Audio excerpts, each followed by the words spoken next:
Hey, this is Malika of Evanston Live TV, and I have with me today Lindsay Percival from the Learning Bridge. Welcome, welcome, Lindsay. Welcome. You. Good to be here. Yes, yes. Now, I've been talking to the Learning Bridge. I have been wanting you all to come to Evanston Live TV for quite some time.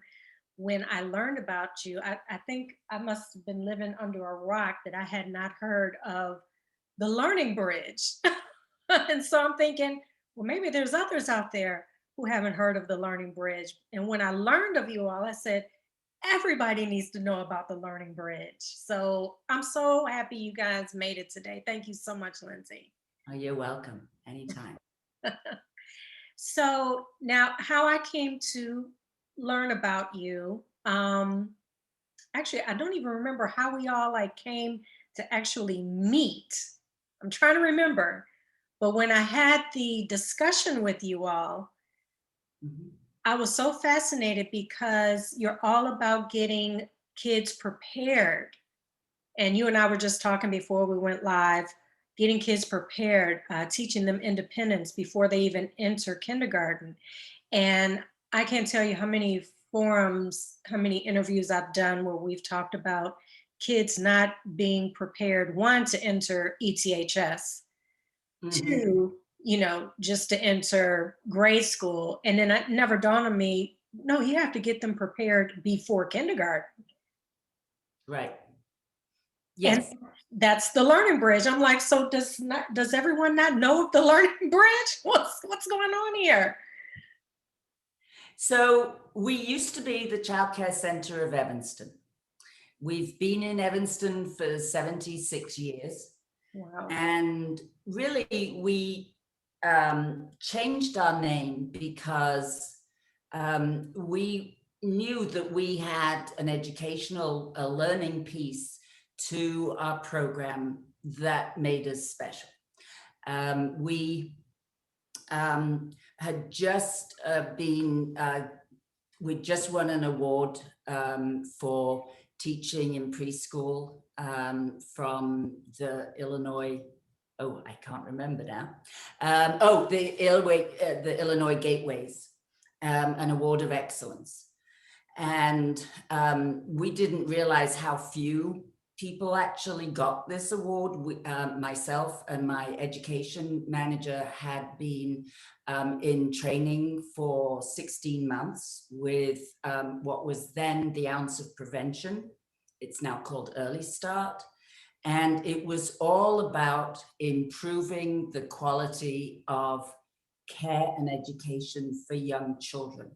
It taught us about the circle of looking at data, creating lesson plans, taking observations, putting those into an assessment program, and then doing the same again, going back to those assessment numbers and matrices, and seeing where the children are, what skills they need to work on, and putting activities and experiences in the classroom that are going to help the children. And we felt that the name really did not reflect what we were doing. So about 4 years ago now, we became Learning Bridge. We're on the corner of Asbury and Emerson in a big old Victorian house. We reserve at least 70% or 65 to 70% of our spaces for children who are eligible for the Child Care Assistance Program. That's through the state of Illinois. And we see children who are struggling, and we know that we can help them. We individualize on our lesson plans. And then the data that we collect is shared with parents. And when we started looking at it, we were saying, we are really getting these children ready. I've been working with a team through Cradle to Career. um, uh, because we were talking about this, the transition from preschool or childcare or an early learning center to kindergarten, and how the information that we have, sometimes 3 years of information on a child, just doesn't go anywhere. And so with District 65 kindergarten and pre-kindergarten teachers' help, we developed the Strong Start to Kindergarten goals. They're on District 65's website. They are pretty heavily for educators, and District 65 asked us to come up with a booklet for parents and caregivers, which would help them help their children prepare for kindergarten. And we did that. That is also on the website. And then as a follow through from that, because we know that we're using the same database, which we can't go straight from us to them, but we are using the same language. We're using the same domains. That means, social, emotional, math, literacy, discovery, that we could develop a form that preschool early learning centers could fill out, and that could go to District 65 and can go into their system, so that kindergartners who have questions about kindergarten children can look it up and see, where they were when they were in preschool. And until COVID hit, it was working very, very well. Of course, it stopped for the last year and a half, but we hope to bring it back to life as soon as we possibly can, because I think it really helps the first few months of kindergarten for children. How would a parent know what are some signs that a parent can measure, like I don't think my child is quite ready for kindergarten? Like what would be some telltale signs? Well, some of the things that we're looking for is good social skills, and that's not how many friends they have. That's can they enter play when there's two other children playing? Can they enter that appropriately? If they are able to control their bodies. We once had a pre-kindergarten class that we sort of did a practice class one summer, and we found that if you ask 4-year-olds or 5-year-olds to sit on a chair, after about 10 minutes they'll fall off. So we, as early childhood educators, we don't ask children to sit for a very long time. But over time, we do extend the time. So because we know that they're going to be sitting a lot more in kindergarten. I would say, what I would say to a parent is, don't worry so much about the academics. A lot of parents feel that they have to know all their ABCs and all their 1, 2, 3s, and they really don't. They need to know the letters of their name.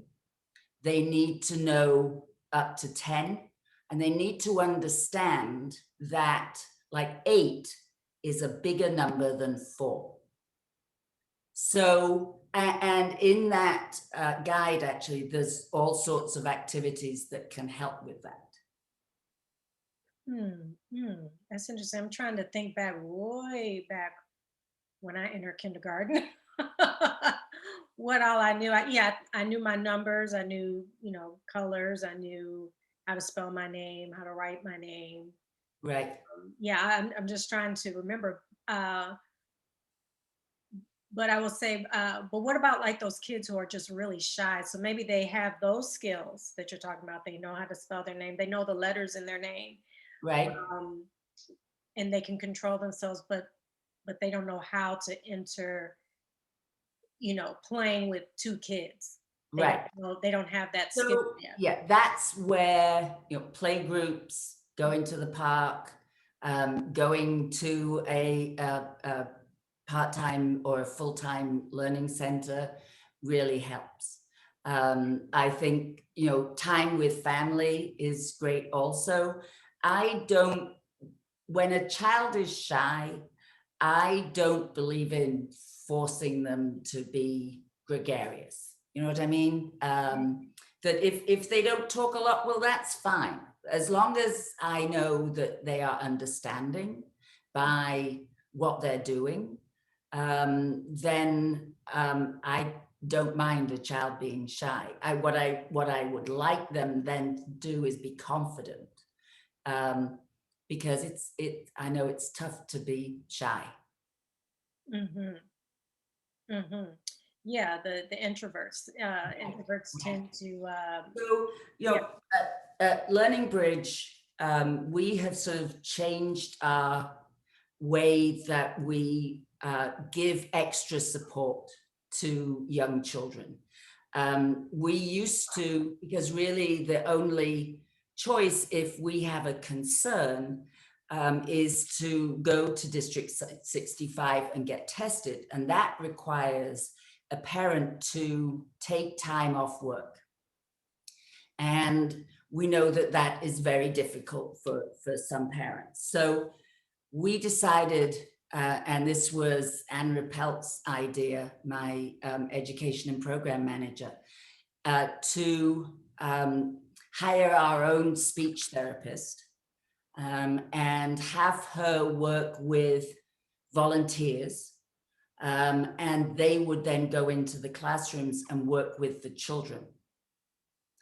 That way, we were able to reach so many more children, and parents didn't have to take off work. They were comfortable because their children were in a safe place. And for the children, it was some wonderful person's going to come and read me a book all about snakes, and I'm going to say the sound, 10 times. Um, and we found that that was very effective. Just before COVID, we were going to extend this program to add in occupational therapy and a social worker. The social worker was going to do a social emotional group. And of course, then we closed down. Therapists weren't allowed in the building. And so we've put that one on hold. But we've just heard that therapists are now allowed back in the building. And so we're going to be starting those programs. For our families, we like to take them in as a whole family, not just the child. We want to help any way that we can to support the family. That could be providing diapers. That could be providing backpacks for going to kindergarten, or clothing. We use an organization called Cradle to Crayons, and they can provide clothing for young children. We have also been in collaboration with the Chicago Furniture Bank to provide furniture for apartments as well. Okay, now going back, I know we had touched on, children who are, just really, really shy, but they academically they're quote unquote where they're supposed to be, but they're just Mhm. shy. So they don't necessarily have the social skills. So what about those kids who are just full of energy in life and just, you know, sometimes you love them and sometimes you're like, oh my God, you're driving me crazy. Calm down. But I mean, that's just their spirit. That's just Yes, their yes, it spirit. is. They're very lively, and so how do you all handle it? Because some, as kids get older, and I'm noticing as of the past couple of generations, definitely not in my generation, it was different. Um, when you had kids who were outspoken or a little rebellious, they weren't put on medication. They weren't, had to go see a therapist or anything. They just had to be straightened out a little bit. And I mean, they grew up to be amazing adults, Right, amazing right. individuals. So, so how does the Learning Bridge handle, kids who are just showing that they're strong spirited and they're just spirited? Because So I hate to they're see them natural get, leaders yeah. and they're active learners, Mhm, right? So that's how we adapt mhm, to a child that's an active learner. We'll make sure that they have lots of outside time, mhm, that if necessary, if they don't want to sit in a chair when they're doing an activity, that's fine. They can be drawing and their legs can be going, but they are focused on what they're doing. mhm, Um, we use a program called Conscious Discipline for social emotional. It's all about creating a classroom family, and it's all about um, meeting chaos with calm. So the idea is that we calm ourselves before we reach a child that is probably having big feelings and is uncomfortable and very upset.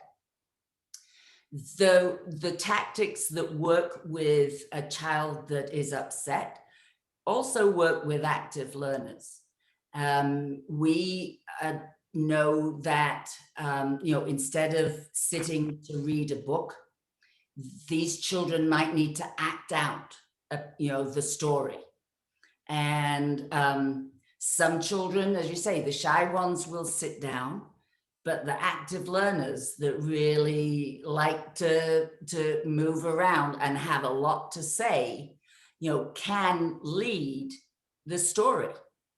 And going back to the skiff form that we send to kindergartners, imagine how powerful it is that you have an active learner, a kid that's wiggling around on his seat and he's having a hard time. You've given him a fidget to play with when he's sitting on the rug. You've put a big rubber band around his chair so he can push his feet against it, so he can do that while he's focusing on stuff. Imagine how powerful it is when you have then told a kindergarten teacher, this is a great kid, he whittles around a bit, but this is what works with him. And then, so that the kindergarten teacher hasn't got to go through weeks of, oh my God, why doesn't he sit down? yes. that that's wonderful. That's good. That's good to know. I mean, would you say majority of the kids in Evanston right now, they're not having that experience where the kindergarten teacher already has a heads up what type of personality the kid has so far, and this is the best way to deal with them? Would you say majority do not receive that information? Is Learning Bridge one of just the one There are organization that does that? our highest number was something like 480 forms went to District 65. And I know that I believe that year enrollment in kindergarten was like at 700. So they got, over half their children had forms for them. Now, whether the kindergarten teachers read them, I don't know. I know when I was a preschool teacher, I would take something like this and look at it as a set of instructions, which I would leave. I would do my thing. Oh, it's not working. Then I go back to the instructions, look at it and go, oh, this is how, this is what's going to work. that's still a lot quicker than not having any information about a child. Mm. Do you find that grade school teachers are not equipped or trained to really handle uh, just different types of children and the different learning techniques and styles? Like, I love that you said, for the active children, they have to constantly be moving something, whether it's their hands, their feet, and that's how they learn. They have to Right. be in movement, even if they're sitting and they're just hitting on a rubber band or something. But this is how they retain information. This is how they learn. And there are adults still like that. So, Yes. yes, we still have our ways in which we learn best. Um, Right. but it just seems like there's been so much controversy around um, District 65 and some of the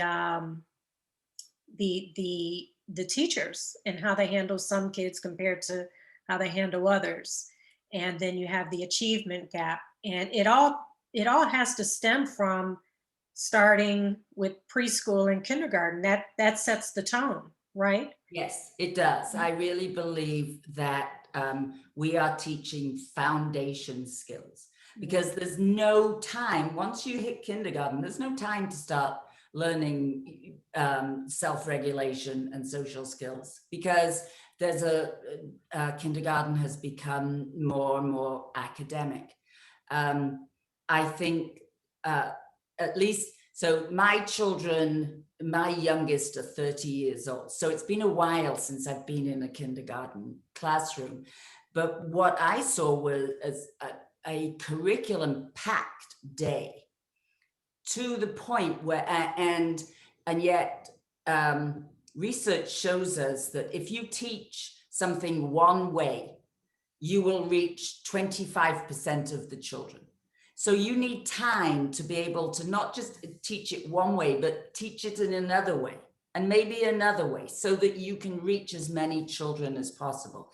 And I think right now, teachers have such a packed curriculum that is hard for them to do. So it isn't as easy for them to individualize and make sure that Devon at the back has got something to play with so that he can sit and focus. I think I'm hoping that we're doing that more and more. I have seen classrooms where the desks are higher, the children are standing. Sometimes they're standing on balance beams so that, they can move and learn at the same time. But that's not everywhere, and I don't think it's in District 65 yet. Mm, I haven't heard of that. No, Yeah. that's interesting. That's interesting. Mm, But and a lot of this, fidgets and making accommodations, it costs money.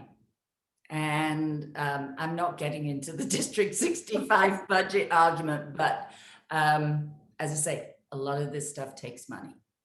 mm, mm. And how do you determine kids who actually have real problems where a social worker really needs to be involved, a therapist really needs to be involved? Um, how do you spot that at such a young age? They haven't even entered kindergarten yet. Um, Sometimes it's just unusual reactions to things, mm, finding that children have triggers, um, and sometimes it's, having a conversation with a parent who is concerned about their child. And it also can be cognitive, that we're seeing a child that's not comprehending you know, 2-stage instructions, 3-stage instructions. And that's when we will talk to parents and ask them to go and visit District 65, unless we have one of our own support staff that can help them. mm. Would you say that that's a large number, or I mean, I'm going based off of when I was in school. You maybe had maybe one or two kids who like really had a problem, but for the most part, it was just different personalities, different Right, different different kids needing different ways in which to learn, and right. everyone came out all right.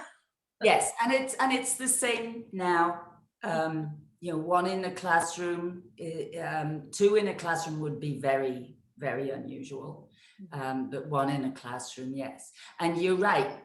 Children, just like adults, children learn differently, and that's why we have a Montessori classroom, because there are children who flourish in the Montessori environment, and the other children that don't. We had a little boy once who was in our Montessori classroom. It's a two-story. It's developmental on the ground floor, and it's Montessori upstairs. Montessori is it's just a different philosophy. A lot of their Maria Montessori, who worked with war orphans, took things like art and fantasy play out of their program, and believe in child work. So instead of washing a traditional classroom, which would have a water table with cups and stuff, and you're measuring, they would be washing a baby or washing a table or washing a chair. But this little boy was very specific about what he didn't like in his classroom. He loved his teachers. He loved downstairs where there was a whole dramatic play area, an art area. It was a lot freer, and but he hated upstairs. So we moved him to an all developmental classroom, and he flourished. He was very happy there.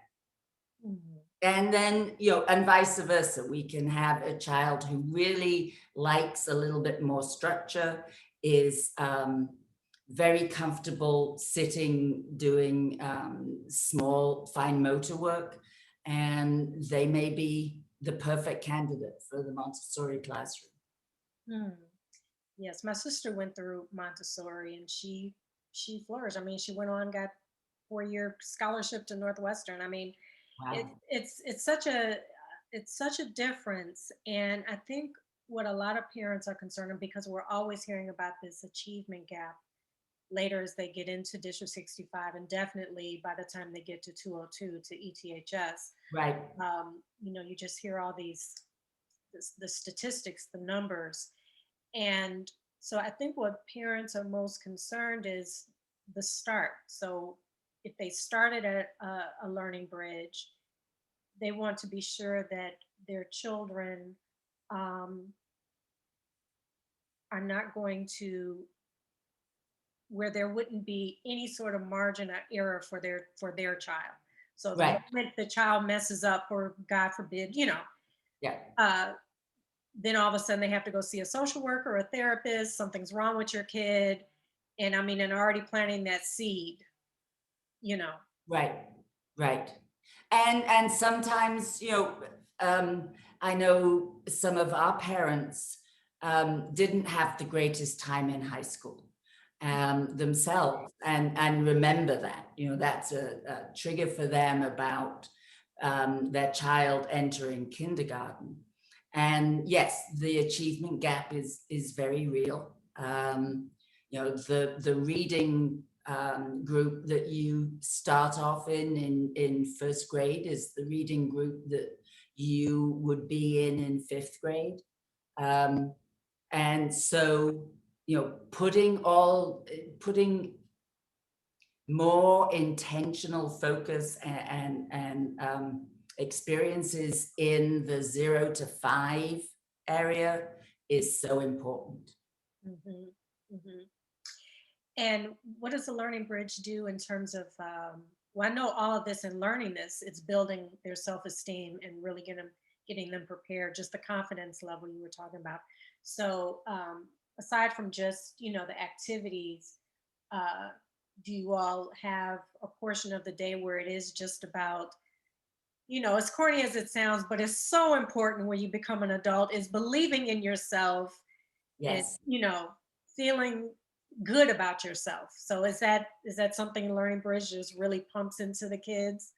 Yes, I think so. We have quite a bit of land, and we have a track, and kids are able to really run or be on a bicycle. I think it's really important to have lots of different experiences so that you can find out where a child is successful. Because a child could be very physically competent, right?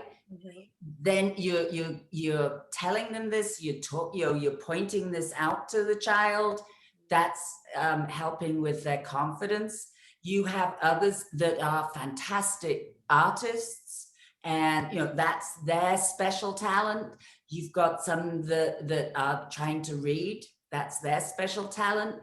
You've got people who are great. um, how do you say, we had a little boy who we called the mayor.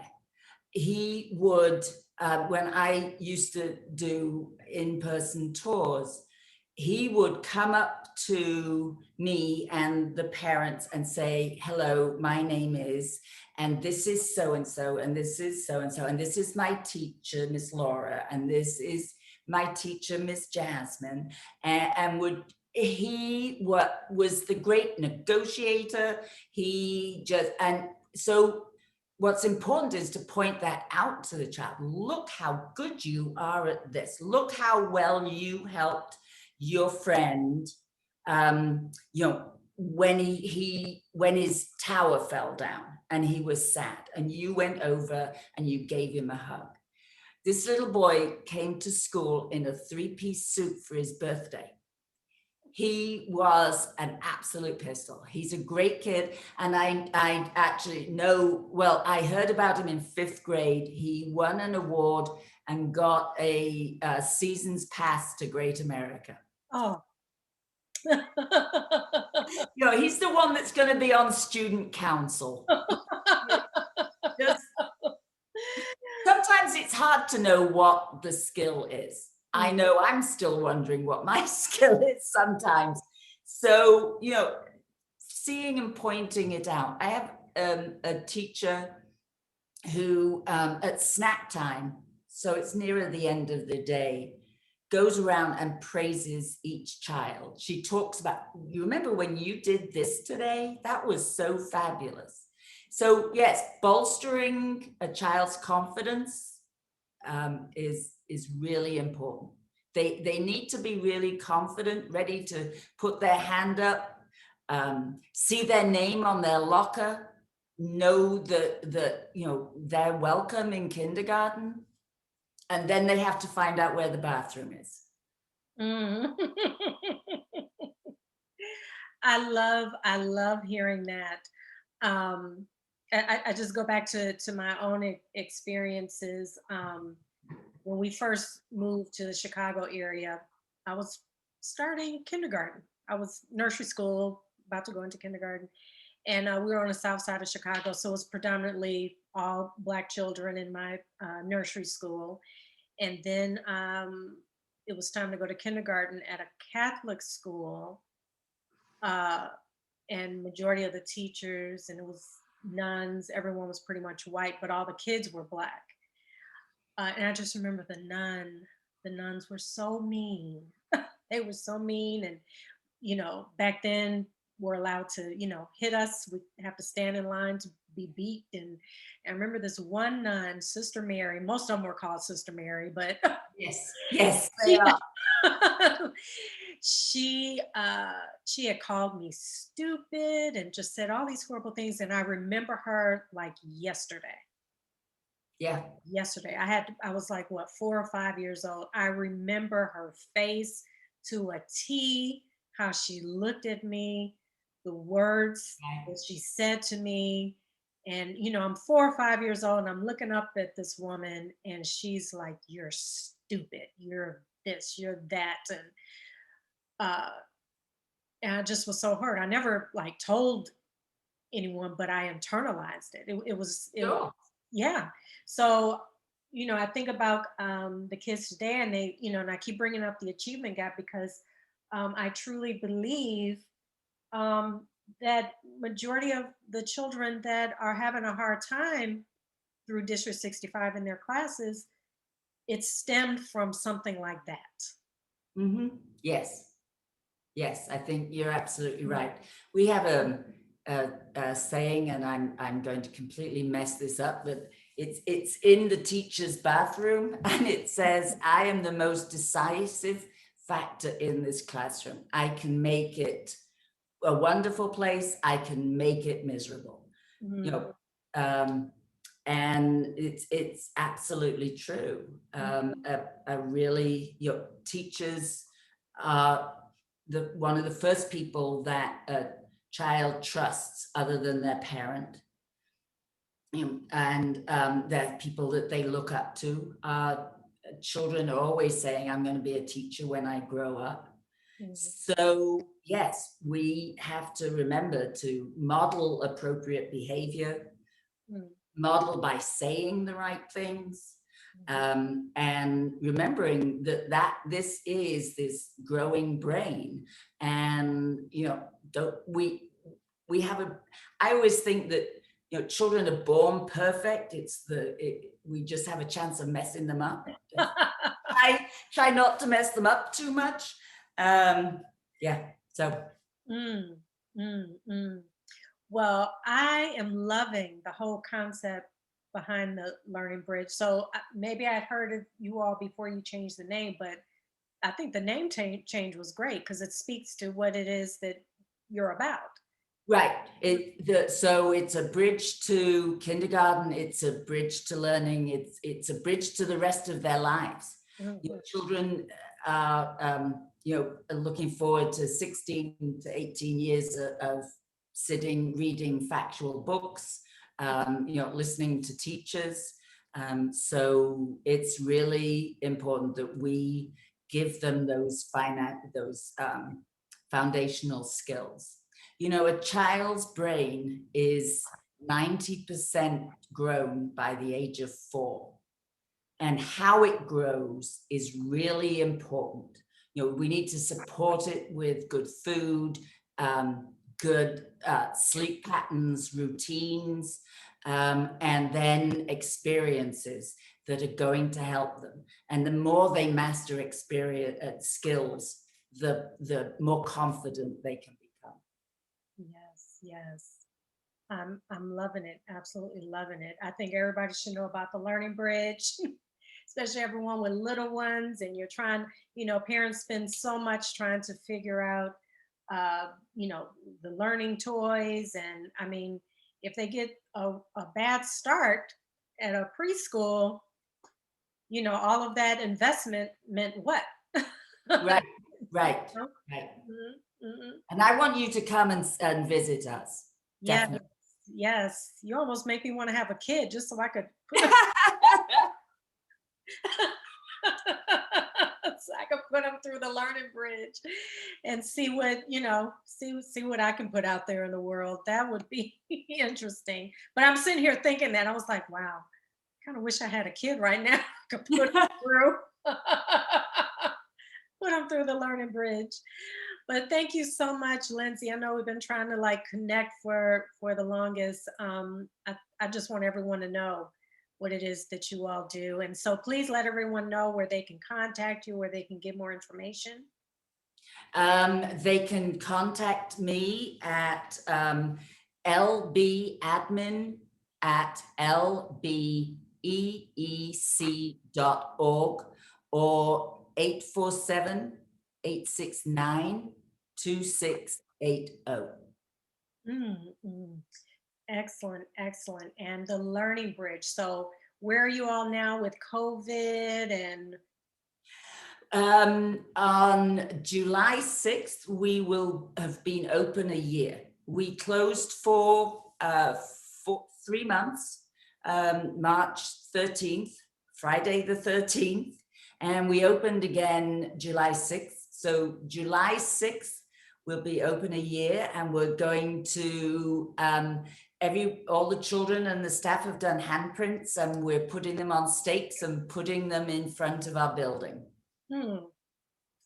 And, we've had a lot of help from donors from the community, to pay for all the PPE that we've had to have.